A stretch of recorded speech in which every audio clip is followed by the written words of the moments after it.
इस बीच बाजार दिन के निचले स्तरों पर पहुंचता हुआ आप इंडेक्स पे नजर डालें तो करीब करीब 8350 के नीचे निफ्टी पहुंच चुका और सब्सटेंशियल वे में कामकाज भी कर रहा है। रादर एक जो डिप उसने अभी लिया उसमें 8325 के लेवल के आसपास तक का डिप लिया, वहां से उसके बाद कुछ खरीदारी आई, लेकिन अभी भी एक अच्छी खासी बिकवाली है। लेकिन अगर आप कंपैरिजन करें तो इंडेक्स के मुकाबले जो ज़्यादा बिकवाली है वो मिड कैप इंडेक्स में है। मिड कैप इंडेक्स में करीब 3-3.5% तक की गिरावट देखने को मिली, जबकि फ्रंट लाइन इंडेक्स करीब 2% के आसपास की गिरावट साथ कामकाज कर रहा है। करीब 500 अंकों की गिरावट अब मिड कैप इंडेक्स में देखने को मिली है। असल में मार्केट को ना बैंक से ही सपोर्ट मिल रहा था, और जब एसबीआई के नंबर्स आए उसके बाद आप देखिए बैंक का फॉल आपको आवरली चार्ट पे काफ़ी हद तक क्लियर हो जाएगा कि एसबीआई के नंबर्स आने के बाद जो फॉल था मार्केट के अंदर वो थोड़ा सीवियर हुआ है। इस फॉल में जो आज रिकवरी के लिए पार्टिसिपेट भी कर रहे थे वो भी ट्रैप हुए हैं, तो ये अपने आप में थोड़ी सी चिंता की बात है। ये एसबीआई का चार्ट आपके सामने, लेकिन अगर आप निफ्टी का नंबर्स देखेंगे तो आपको क्लियरली दिखेगा कि वहाँ पर थोड़ा सा दबाव बनता दिख रहा है। शायना मुकद्दम इस बीच हमारे साथ जुड़ चुके हैं। शायना, मार्केट्स में तो तेज़ गिरावट है, इसको हम कैसे समझें? ये एक सेकंड अपॉर्चुनिटी वैसी तो नहीं है जिस दिन हमने 8000 का लेवल जब ट्रंप की वोटिंग हो रही थी जीते, उस दिन भी बाजार ऐसे ही कुछ था कि बहुत नीचे आया लेकिन बाद में रिकवरी आ गई। अब हम लंबी छुट्टी के ठीक पहले खड़े हुए हैं, ये अपॉर्चुनिटी है या फिर वार्निंग है? नहीं, मेरे हिसाब से वार्निंग भी नहीं है, लेकिन द सिचुएशन ऐसा है कि अभी लॉन्ग साइड पे जाने के लिए तो मैं तो नहीं सलाह दे सकती हूँ, क्योंकि आई थिंक अगर स्टेबलाइज होता है तो थोड़ा बहुत नीचे लेवल्स पे जैसे हम देख रहे हैं मार्केट के मूवमेंट्स, तो it is sell on every rise, तो मेरे हिसाब से थोड़ा बहुत रुक जाना चाहिए। But it is definitely stock specific एक लिस्ट होना चाहिए, और अगर मार्केट और थोड़ा करेक्शन देता है अनदर से 150 पॉइंट, तो मेरे हिसाब से फिर एंट्री करके we can again look at levels, वहाँ से फिर से अगर रिबाउंड होता है 500-600 पॉइंट तो हमको रिटर्न अच्छा मिल सकता है। I think the lot of negative headwinds जो हम देख रहे हैं, जैसे इंटरेस्ट रेट हाइक हो सकता है कि जो दिसंबर की बात हो उससे पहले ही हो जाए, तो वहाँ से है। और अभी हमको जो डोमेस्टिक डिमांड में है, हो सकता है एक आध क्वार्टर में ये जो इम्पैक्ट हो सकता है because of demonetisation of the large currency notes, तो उस हिसाब से थोड़ा बहुत रुक जाना चाहिए। लोअर लेवल्स पे जरूर स्टॉक स्पेसिफिक बाइंग हो सकती है। लेकिन इस बीच जो गिरावट गहराई है उसमें एसबीआई के रिजल्ट्स के बाद पूरे बैंकिंग में सेल ऑफ आ गया। रादर विजया बैंक डे लो पर आ चुका है, 2.25% की गिरावट देखने को मिल रही है। इंडियन बैंक करीब 1.5% टूटा है, दिन के निचले स्तरों पर यह भी कामकाज कर रहा है। आईसीआईसीआई बैंक डे लो पर कामकाज करते हुए 278 के लेवल्स पर, और इसके अलावा जो बाकी मिड कैप बैंक्स है, यूको बैंक, यूनियन बैंक, ये भी डे लो के आसपास कामकाज कर रहे हैं। शायना, बैंकिंग स्पेस में जैसे जैसे नंबर्स आ रहे हैं वैसे वैसे रिएक्शन उलट आ रहा है। एसबीआई के नंबर्स आए, मुनाफा स्लाइटली डिप था, अनुमान से थोड़ा सा कम था, लेकिन एसेट क्वालिटी फ्रंट पे थोड़ा सा एक डैम्पर जरूर आता हुआ दिखाई पड़ा। बाकी जो बैंक्स के नंबर आए, चाहे इंडियन बैंक के नंबर की बात कर ले, यूको, यूनियन, इनमें इतना ज़्यादा डैम्पर नहीं था, लेकिन फिर भी रिएक्शन बहुत स्टीप है। आप क्या कहना चाहेंगे बैंकिंग स्पेस को लेकर? मेरे हिसाब से जो नंबर्स आ रहे हैं जो पीएसयू बैंकिंग के, वो काफ़ी ठीक है। जैसे एसबीआई का भी जो नतीजा था, I think it is pretty decent. अगर आप देखो asset quality, it is not deteriorated that much. अगर आप नेट एनपीएस को ले लें तो 4.05 से 4.19 वेरी मार्जिनल स्लिपेज हुआ है। प्रोविजन कवरेज अभी भी बहुत अच्छा इंप्रूव हुआ है, 62%। तो मेरे हिसाब से देर आर सम नेगेटिव्स, जैसे लोन ग्रोथ थोड़ा स्लो हुआ है 7%, but at the same time I see this overall correction जो आया है, it is more market sentiment, less to do with the pure numbers. मेरे हिसाब से अगर अच्छा करेक्शन मिलता है, थोड़ा बहुत करेक्शन मिलता है, एसबीआई जैसे स्टॉक अभी बहुत अच्छा बाय बनते हैं। अगर आप वैल्यूएशन देखो, it is FY18 1.2 times book. तो डिस्पाइट इतना रनअप जो हमने 6 महीने में देखा है, I have been a investor and recommending investment for those lower levels. Despite that FY18 के हिसाब से भी अगर आप देखो, 1 ईयर होल्डिंग के हिसाब से देखो, तो अभी भी बाय ऑन डिप्स का एसबीआई होता है। I would stick in PSU to the large banks जैसे एसबीआई। राकेश, क्योंकि इस तरह का मार्केट का जो सीवियर फॉल दिख रहा है उसमें सेक्टोरियल फॉल भी आपको दिख रहा होगा, कोई एक ऐसा सेक्टर में से कोई एक ऐसा शेयर जो आपको थोड़ा पसंद हो, इस गिरावट में अपॉर्चुनिटी की तरह उसको हम बाय करें?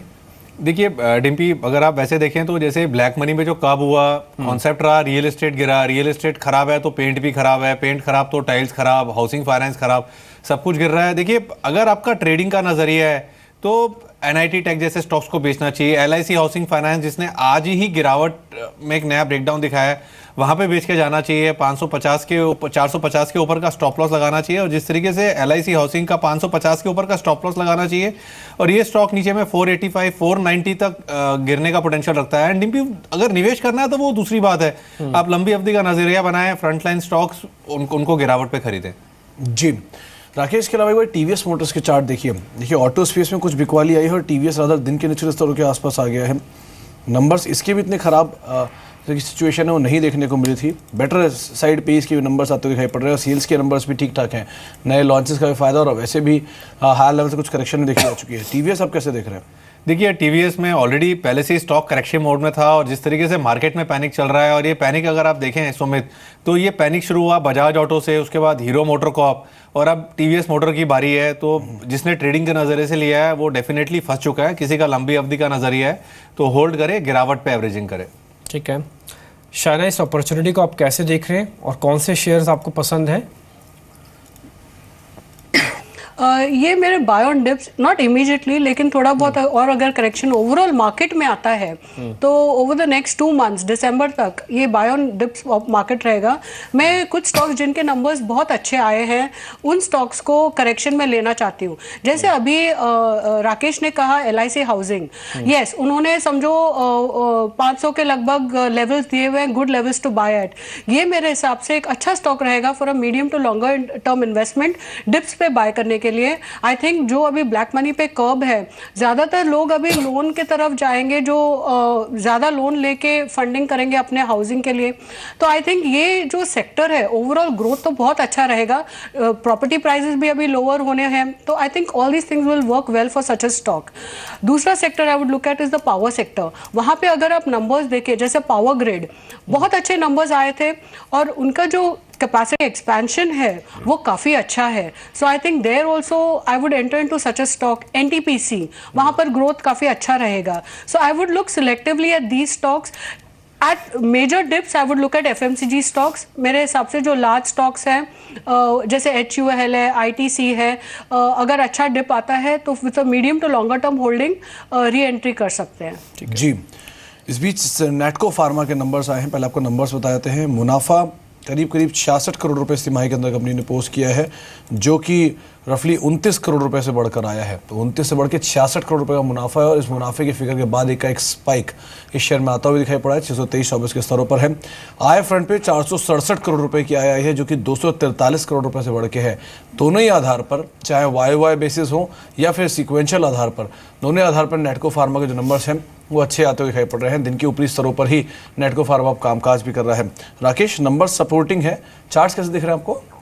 देखिए, चार्ट्स भी इसके पॉजिटिव है। In fact one of the few pharma counters हैं जहां पर कि चार्ट्स का रुझान पॉजिटिव है, हायर टॉप्स हायर बॉटम्स का रुझान है। किसी का लंबी अवधि का नजरिया है तो स्टॉक को बाय करके चले। ठीक है, सीमेंट पैक में लेकिन अगर आप देखें तो बिकवाली काफ़ी सीवियर है। इंडिया सीमेंट 8% नीचे, हालांकि इसका कोई ट्रम्प से लेना देना नहीं है, शायद करेंसी से भी डायरेक्टली इम्पैक्टेड नहीं होगा। हाँ, काफ़ी हद तक रियल एस्टेट से जोड़ सकते हैं कि अगर उनकी गतिविधियां स्लो होंगी तो सीमेंट पे फ़र्क आएगा, लेकिन ओवरऑल इंफ्रास्ट्रक्चर ग्रोथ को लेकर शायद कोई दिक्कत नहीं होनी चाहिए। शायद मैं ठीक बोल रहा हूँ क्या? एब्सोल्युटली, बिकॉज एटलीस्ट 1 और 2 क्वार्टर्स में थोड़ा बहुत पिकअप में हो सकता है प्रॉब्लम होगा। एंड जो नंबर्स भी आए थे इतने कुछ, मतलब मोस्ट ऑफ दिस एक्सेप्ट 1 और 2 सीमेंट नंबर्स इतने कुछ खास नहीं थे, both in realisation as well as volumes. तो दोनों लेवल पे उनका थोड़ा बहुत इम्पैक्ट हमने देखा है। सो आई थिंक ये numbers may be at lower levels अच्छे लगते हैं।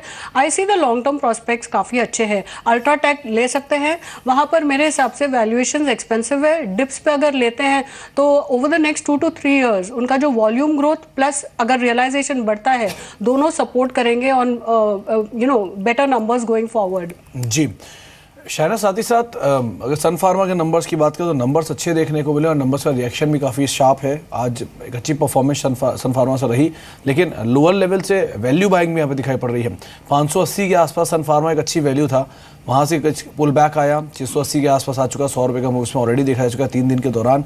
लेकिन ये भी नहीं भूल सकते प्रमोटर ने 900 रुपये के आसपास का बायबैक लेवल भी दिया हुआ है। आप कैसे देख रहे हैं सन फार्मा को? सन फार्मा इज अ बाय ये लेवल्स पे।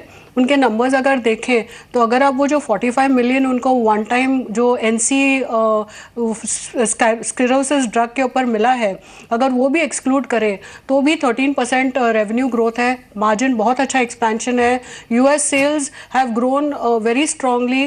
ग्लीविक चलो 9% है अच्छा उनका growth, Gleevec is supporting the growth. I think valuation wise ये लेवल पे काफ़ी अच्छा लग रहा है। Sun Pharma I think is a decent stock to get in at current levels. ठीक है a राकेश, buy. दो चार्ट देखिए आप, एक तो जस्ट डायल का, ये ट्रेडर्स का फैंसी है, और दूसरा इंजीनियर्स इंडिया लिमिटेड, ये इन्वेस्टर्स का फैंसी है। ट्रेडर्स भी बाजार को देख रहे हैं और इन्वेस्टर्स भी। EIL का स्ट्रक्चर इतना अलाउ कर रहा है कि एक लॉन्ग टर्म इन्वेस्टर को वापस आना चाहिए इसमें, एक तो पहला सवाल। दूसरा, जस्ट डायल को ट्रेडिंग मूव के लिए, क्योंकि आज हरे निशान में है, एक ट्रेडिंग मूव के लिए बाय करें क्या? नहीं, डिम्पी एक चीज कहना चाहूंगा, जस्ट डायल ट्रेडर्स का फेवरेट जरूर है, बट शॉर्ट सेलर का फेवरेट है। इसको तो उछाल पे बिकवाली करके चलना चाहिए, नए लोज बना रहा है, खरीदारी तो बिल्कुल नहीं करनी चाहिए, सेल ऑन रैली की रणनीति अपनानी चाहिए, उछाल पे बिकवाली करें। Engineers India technical structure positive है, बट डिम्पी जिस तरीके से निफ्टी की क्लोजिंग है, और कोई बड़ी बात नहीं है कि मंगलवार को भी हमें एक down extension of down move देखें, तो इन चीजों को मद्देनजर रखते हुए कोई अगर बाय करना चाहे तो बाय कर सकता है, एल्स अगर मैं हूं तो मैं अवॉइड करूंगा। जी, तो आपको राय दी गई है इंजीनियर्स इंडिया लिमिटेड और जस्ट डायल को लेकर। शाइना, लेकिन अभी बातचीत हम सन फार्मा में कर रहे थे, विजा विज कंपेरिजन अगर किया जाए तो सन फार्मा और बायोकॉन में आप कौन चुनना चाहेंगे? क्योंकि बायोकॉन का पोटेंशियल काफ़ी स्ट्रॉन्ग है, सन फार्मा भी पोटेंशियल काफ़ी स्ट्रॉन्ग है, लेकिन फिर भी दोनों का मार्केट्स अलग अलग है, प्रोडक्ट पोर्टफोलियोज अलग अलग है, पोटेंशियल अलग अलग है। आप इन दोनों में से किसको चुनना चाहेंगे? एक तरफ बायोकॉन जिसमें करेक्शन हाई लेवल से आया है, और दूसरी तरफ सन फार्मा लोअर लेवल से कुछ अपटिक्स दिखा चुका है। एक साल का अगर नज़रिया हो तो सन फार्मा में डेफिनेटली ये लेवल्स पे पिकअप करूंगी। बायोकॉन में एक साल के लिए मेरे हिसाब से कंसोलिडेशन फेज में रहेगा। अगर वैल्यूएशंस देखो तो बहुत ही एक्सपेंसिव है बायोकॉन के। ज़रूर अगर आप 3 या 4 साल का कैश फ्लो को अगर डिस्काउंट करो तो बायोकॉन अट्रैक्टिव हो जाता है, क्योंकि उनके जो बायोसिमिलर्स है और एक आध साल लगेगा। जापान में लॉन्च किए हुए हैं उन्होंने, बट जो डेवलप मार्केट्स में it will take 1 to 2 years now to launch, then to get stability into the market, और वो रिटर्न मेरे हिसाब से एटलीस्ट 2 years लगेंगे वो नंबर्स में रिफ्लेक्ट होने के लिए। और अगर जब तक वो नहीं आते हैं, बायोकॉन मेरे हिसाब से काफ़ी एक्सपेंसिव है, तो I will prefer a Sun pharma.